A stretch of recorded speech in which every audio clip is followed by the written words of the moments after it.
Olá, tudo bom? Neste vídeo eu vou finalizar as ferramentas gerenciais da qualidade.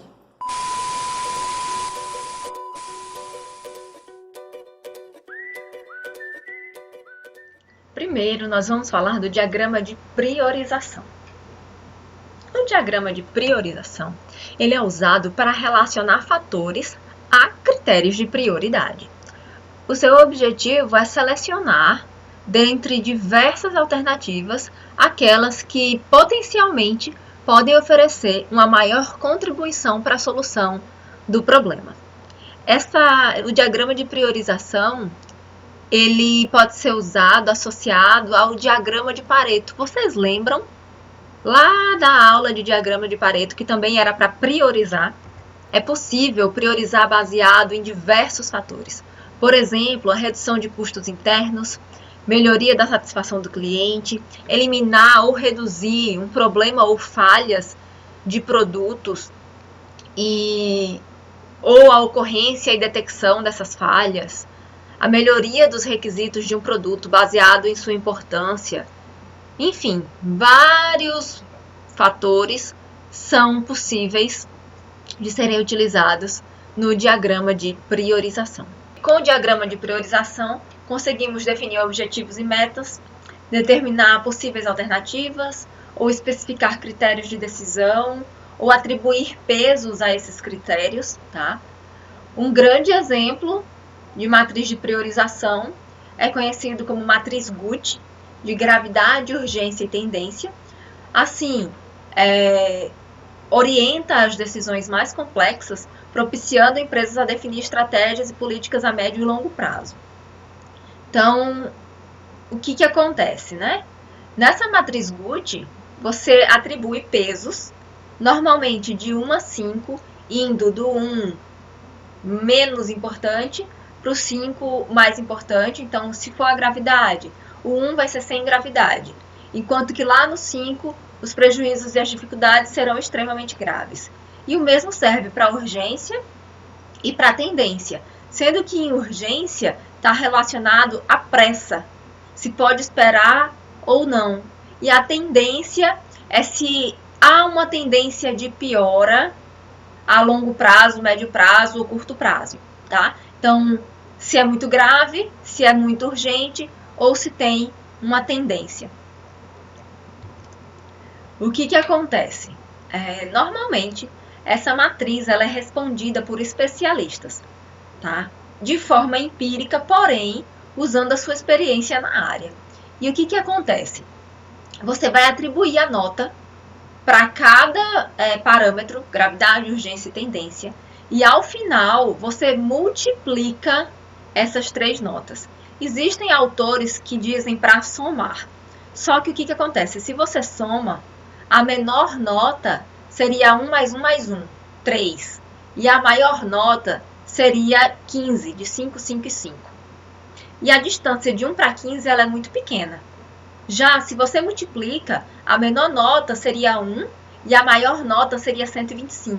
E essa distância demonstra muito bem o quanto o problema ou a ação ou o efeito é importante de ser priorizado, tá? Então, imagine esse exemplo, que você tem atraso nas mercadorias, atraso na entrega do fornecedor, baixo índice de recompra, falta de controle de estoque ou falta de planejamento de marketing digital. Vocês juntam uma equipe de especialistas para atribuir notas a esses problemas. Depois você multiplica essas notas e você tem um ranking. Então, a partir desse ranking, você consegue priorizar os problemas que devem ser resolvidos primeiro. Nesse caso, seria o atraso na entrega das mercadorias, tá? Então, vocês conseguem observar a associação que tem com o diagrama de Pareto? Só que o que acontece? A matriz Guth, ela consegue abranger problemas empíricos, subjetivos, que não são quantitativos, tá? E a matriz, o diagrama de Pareto, não, ele precisa de frequência, de quantidade de ocorrências para poder ser feito o gráfico. E aqui não, aqui é totalmente subjetivo, Tá? Então, você pode usar as duas ferramentas associadas. Já o diagrama do processo decisório, ele busca sistematizar esse processo de tomada de decisão. E vai fazer como? Ele vai ilustrar, por meio de um diagrama em árvore, o encadeamento das decisões, tá? E essas consequências ou desdobramentos das decisões. Com o objetivo de quê? Definir o melhor caminho para se alcançar um resultado. Então, a gente vai ter aí um mapeamento de todos os possíveis caminhos para alcançar determinado objetivo, mostrando problemas possíveis e possíveis medidas que devem ser tomadas caso esses problemas ocorram. Podem ser explicações para um problema ou ações para atingir determinado objetivo, e ele ainda gera um processo de análise, onde as alternativas são identificadas e analisadas quanto à sua viabilidade, eficácia ou probabilidade de ocorrência.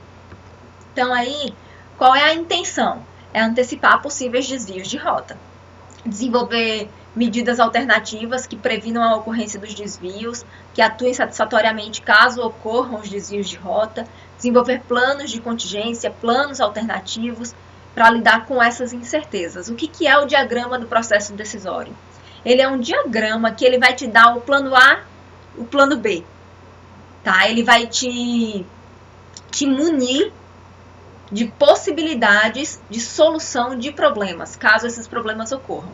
E aí, quando você tem isso padronizado, qualquer pessoa que esteja naquela função, naquele momento, ela tomaria a mesma decisão que você, porque está sistematizado.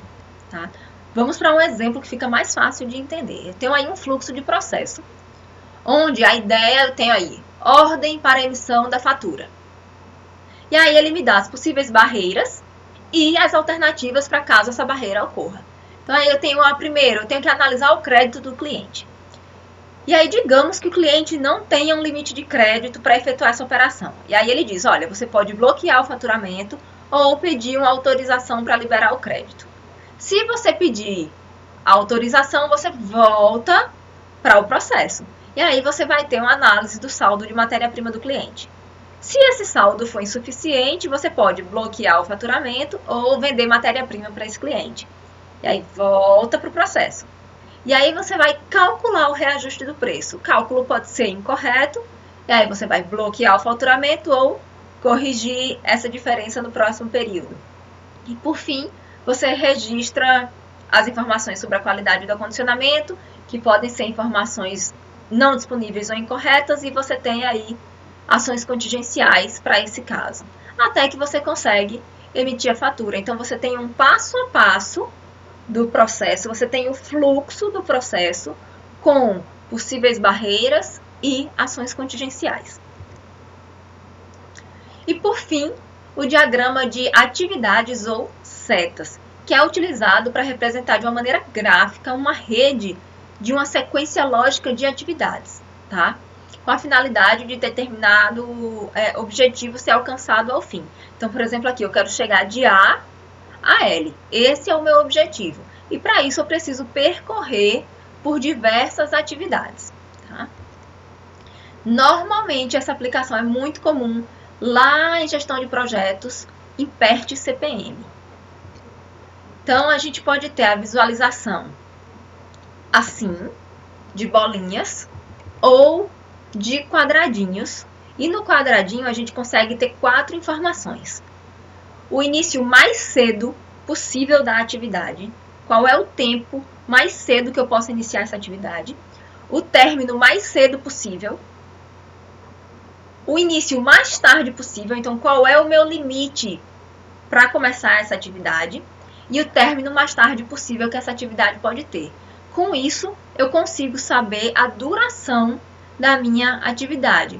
Por exemplo, se eu tenho aí, se ela iniciou no mais cedo possível e terminou no mais tarde, no mais tarde possível, a minha duração vai ser do IC até o TT. Tá? Como é que eu vou descobrir o meu término mais cedo possível? Eu pego o meu início mais cedo possível e somo com a duração que eu tenho dessa minha atividade. E o meu início mais tarde possível, eu vou pegar o meu término mais tarde possível, o meu horário mais tarde permitido, e vou subtrair da duração dessa atividade, tá? Para isso você precisa saber previamente alguns valores. Então aqui vamos para um exemplo, você tem que chegar de 1 até 10, tá? Esse é o seu objetivo, chegar no 10. E aí você tem aqui, ó, os quadradinhos. Então aqui o meu início mais cedo possível, nesse primeiro quadradinho, é no tempo 0. Ok? Ó, voltando aqui, ó. Mais cedo possível. O término mais cedo possível é no tempo 3. E observa que essa atividade não tem folga, porque o início mais tarde possível continua sendo 0 e o término mais tarde possível continua sendo 3. Então não existe folga para essa atividade, ela não pode ter atraso.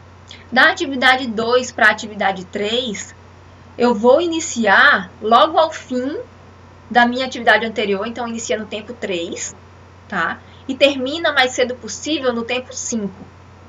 Só que o início mais tarde dela já é o 17, então eu tenho aí 5 menos 17 é minha folga. E aí ela teria o tempo mais tarde possível para terminar 19. E assim eu vou até o final do meu processo, tá? E o que acontece com o diagrama de setas? Eu consigo avaliar qual é o meu caminho mais longo. Esse caminho mais longo, o que acontece? A gente chama de caminho crítico, porque é o caminho que não tem folga nenhuma. Então, eu tenho aí como descobrir, através do diagrama de setas, o prazo máximo no qual uma atividade pode se estender ou se atrasar sem provocar nenhuma alteração no cronograma. A atividade crítica e o caminho crítico quer dizer o quê? Que qualquer atraso que ocorra nesta atividade irá provocar um atraso em todo o projeto, tá? Porque a folga dela é 0. Então, aqui o caminho crítico é 1, 2, 4, 6, 8, 9, 10. Então, aqui, como é que eu sei disso?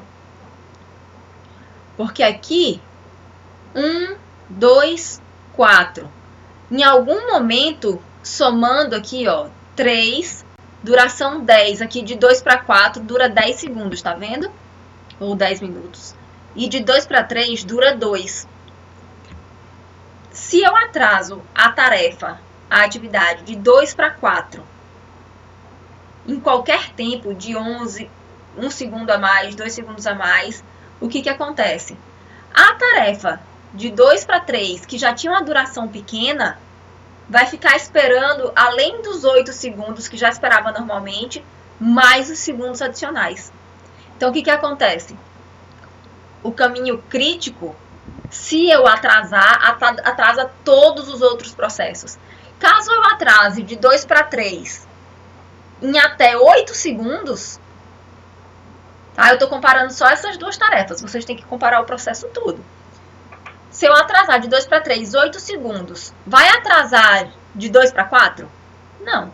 Então, eu tenho uma folga aí de 8 segundos. Tá? Então, aí não é meu caminho crítico, porque existe a folga.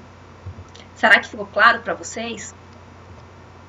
Então, a leitura recomendada é o Carpnet, mas essa parte de PERT CPM vocês costumam encontrar também em livros de pesquisa operacional. Tá? Então, finalizamos as ferramentas gerenciais da qualidade, que dão suporte às ferramentas básicas da qualidade.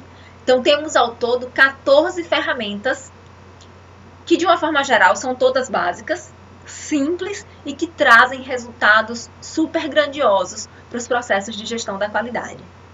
Até o próximo vídeo!